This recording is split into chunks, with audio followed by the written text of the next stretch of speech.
Nowadays, no one can imagine our life without it. We all start learning poems in early childhood, even before learning how to read. We learn different poems at school about our motherland, love, nature, and war. And some people who are especially talented in creative even try writing their own poems.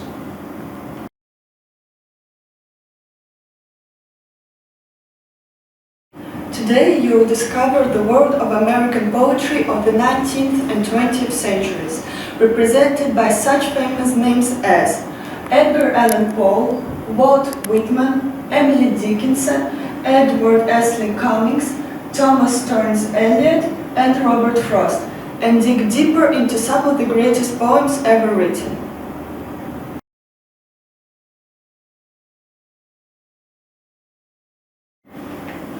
Edgar Allan Poe is best known for his macabre short stories, but most lovers of poetry will certainly know at least a few of his better-known pieces of verse.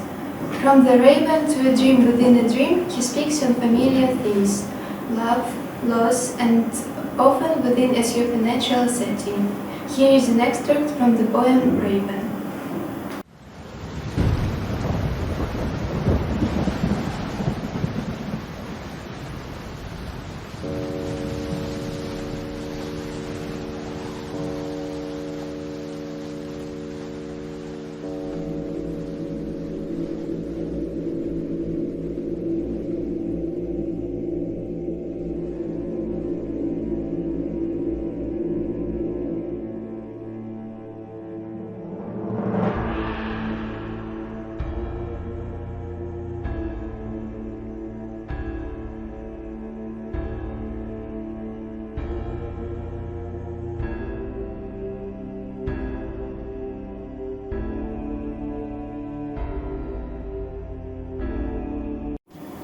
Once upon a midnight dreary, while I pondered weak and weary over many a quaint and curious volume of forgotten lore, while I nodded, nearly napping, suddenly there came a tapping, as of someone gently rapping at my chamber door.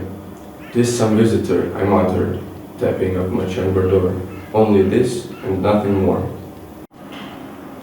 Oh, distinctly, I remember. It was in the bleak December, and each separate dying ember wrought its ghosts upon the floor. Eagerly I wished the morrow, vainly I had sought to borrow from my books surcease of sorrow, sorrow for the lost Lenore, for the rare and radiant maiden whom the angels name Lenore, nameless here, forevermore.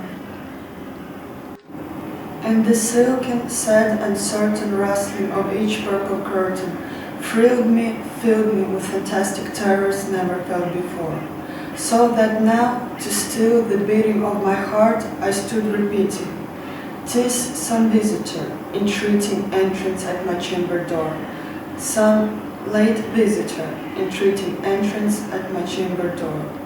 This it is, and nothing more." His life mirrored the tragedies exploited in his writing. His mother died when he was a child, and he was raised by a foster family. Over the years which followed, he lost jobs and money, married his young cousin Virginia, and then lost her to tuberculosis.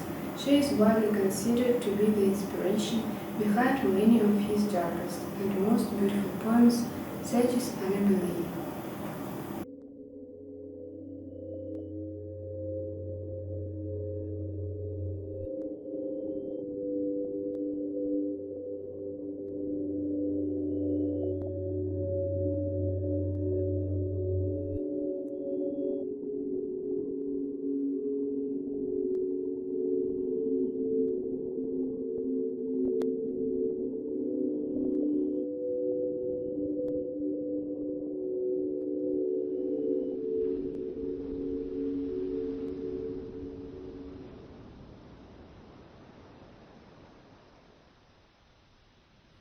It was many and many a year ago, in a kingdom by the sea, that a maiden there lived whom you may know by the name of Annabel Lee.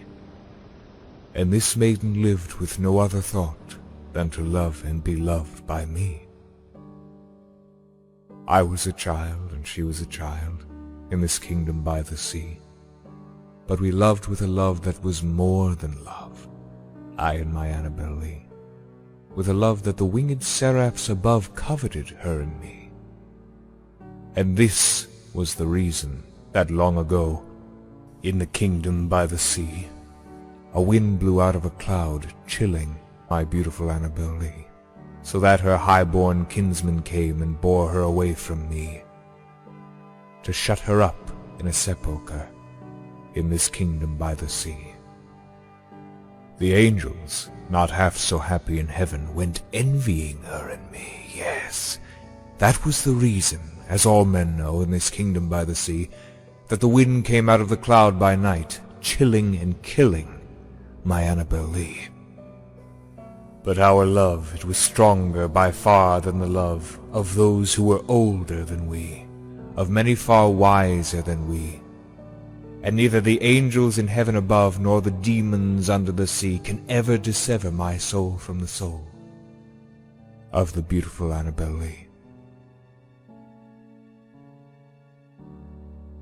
For the moon never beams without bringing me dreams of the beautiful Annabel Lee. And the stars never rise, but I feel the bright eyes of the beautiful Annabel Lee.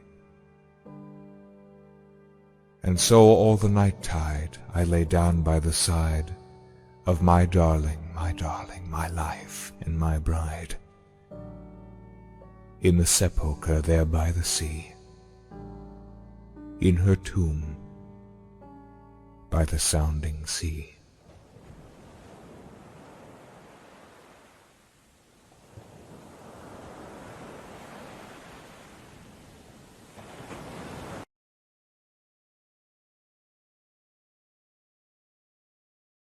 Walt Whitman is considered to be one of the most popular and influential poets of all time. His best-known work is the collection of personal poems, Leaves of Grass. Its publication in 1855 was a turning point in American poetry. His work is situated between transcendentalism and realism. The popular poems include I Hear America Singing, Passage to India, and Out of the Rolling Ocean Crowd.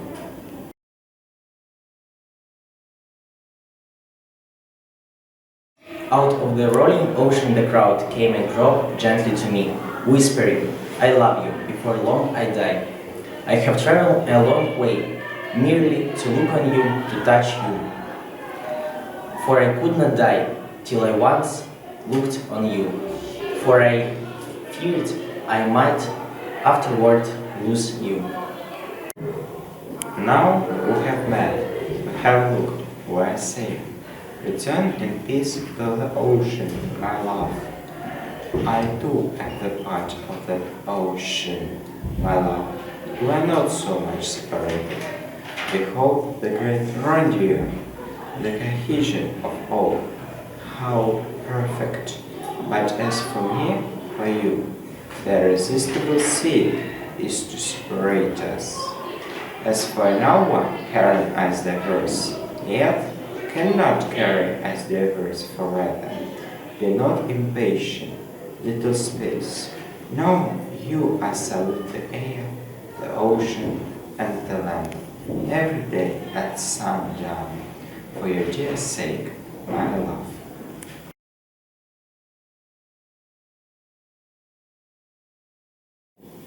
Emily Dickinson is another popular poet of all time and is credited with writing some of the most skillful and beautiful poems the English language has ever seen. Dickinson's most common topics are death, love, and mental health. Popular poems include The Heart Asks Pleasure First and Hope is the Thing with Feathers.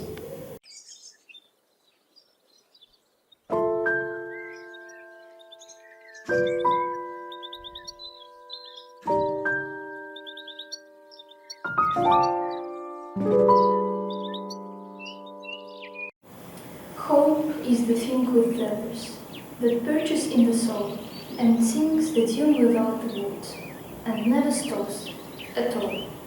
And sweetest in the gale is heard, And sore must be the storm that could abase the little bird that kept so many warm.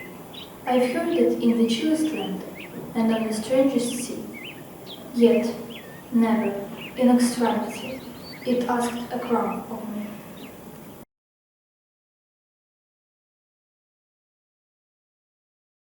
Robert T. Frost is among the most prolific writers when it comes to poetry and playwriting.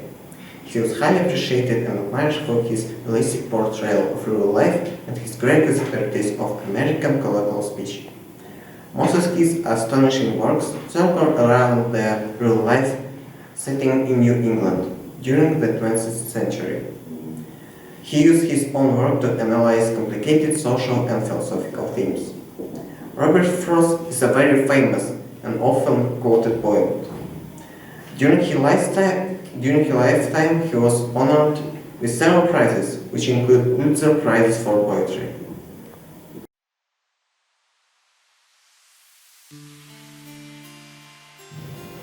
Some say the world will end in fire, some say in ice. From what I've tasted of desire, I hold with those who favor fire.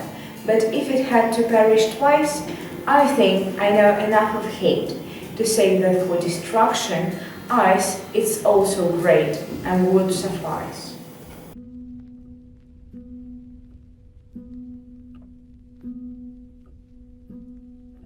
Two roads diverged in a yellow wood,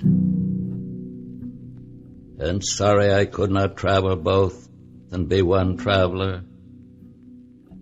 Long I stood and looked down one as far as I could to where it bent in the undergrowth,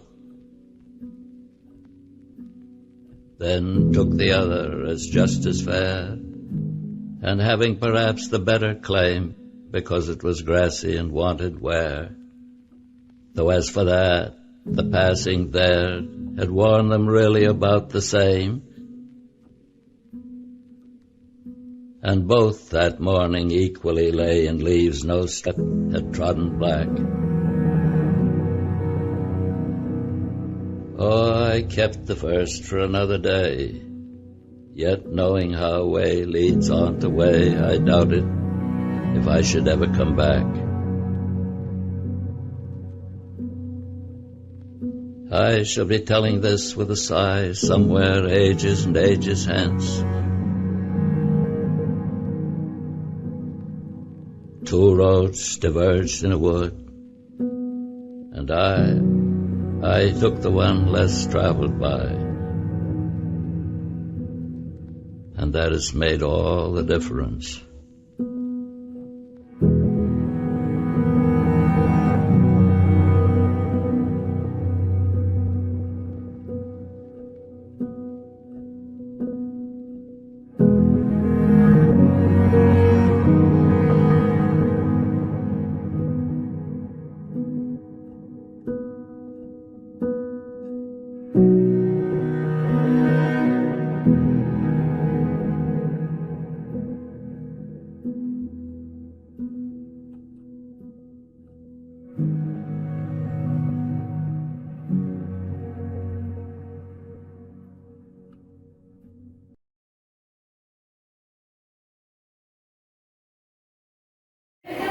Edward Easton Cummings was an American poet as well as painter, author and playwright. Being one of the most innovative poets of his time, he wrote 2,900 poems. Cummings is well known for creating poetry using his own personal style by experimenting with poetic forms and languages, as well as revising grammatical rules to suit his own purposes. But despite going against traditional forms of poetry, his work was loved by readers and they became highly popular.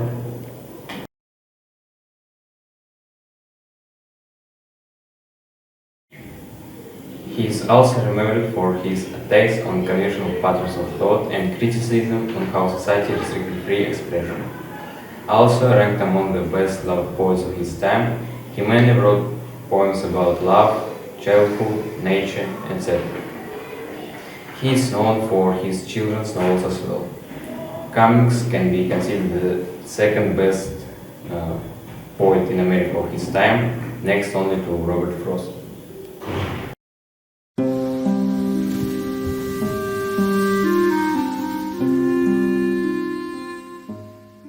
I Carry Your Heart With Me by Edward E. Cummings.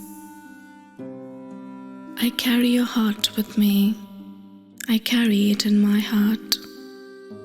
I'm never without it. Anywhere I go, you go, my dear, and whatever is done by only me is your doing, my darling. I fear no fate, for you are my fate, my sweet.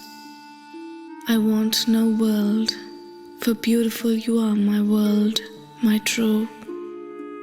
And it's you, or whatever a moon has always meant, and whatever a sun will always sing, is you. Here is the deepest secret nobody knows. Here is the root of the root, and the bud of the bud, and the sky of a tree called life, which grows higher than the soul can hope or mind can hide. And this is the wonder that's keeping the stars apart. I carry your heart. I carry it in my heart.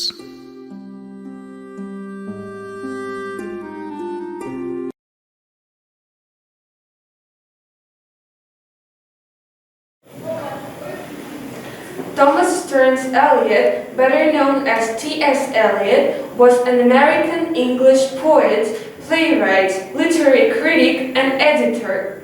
A leader of the modernist movement in poetry, his works influenced many established British poets of that day. Born in the United States of America in the late 19th century, he was infatuated with the literature from his early childhood, inheriting his mother's literal skill, writing his first poetry at the age of 14. It was not until he was 17 that his literary talent began to bloom, and at Harvard, where he went for his undergraduate studies, he made quite an impression by his regular contributions to the Harvard Educate. But he actually began to flourish when he shifted to England at the age of 26, where his first published book, Proof Rock and Other Observations, made him famous overnight. However, for a writer of his stature, he didn't produce many poems. That is because he wanted each of them to be perfect. For his contribution to poetry, he received the Nobel Prize in Literature at the age of 60. The Naming of Cats is a poem in T.S. Eliot's 1939 poetry book, Old Possum's Book of Practical Cats. It was adapted into Andrew Lloyd Webber's 1988 musical Cats and has also been quoted in other films. The poem describes to humans how cats get their names and teaches the reader more about feline life.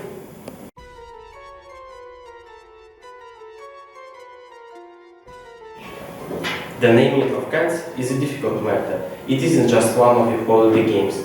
You may think at first I'm as mad as a hatter when I tell you a cat must have 3 different names.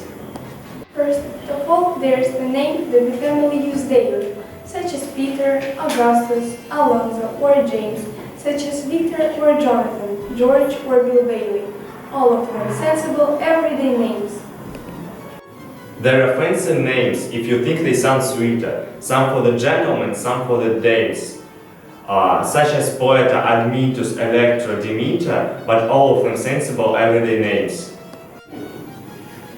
But I tell you, a cat needs a name that's particular, a name that's peculiar and more dignified, else how can he keep up his tail perpendicular, or spread out his whiskers, or cherish his pride? Of names of this kind, I can give you a quorum, such as Moncus Trap, Quaxo, or Curricubat, such as Bumble Arena or else Jelly Laurel. names that never belong to more than one cat. But above and beyond, there is still one name left over, and that is the name that you never will guess. The name that no human research can discover, but the cat himself knows and will never confess. When you notice a cat in profound meditation, the reason I tell you is always the same. His mind is engaged in a rapt contemplation of the thought of the thought of the thought of his name. His ineffable, affable, ineffable, deep and inscrutable singular name. Our literary journey through centuries has come to an end. Today we got acquainted with some of the popular works by world's best loved and widely read poets such as Edgar Allan Poe, Walt Whitman, Emily Dickinson, Edward Estlin Cummings, Thomas Stearns Eliot, and Robert Frost, who have made an immense contribution to American literature. We hope that you have enjoyed our performance. Thank you for your attention.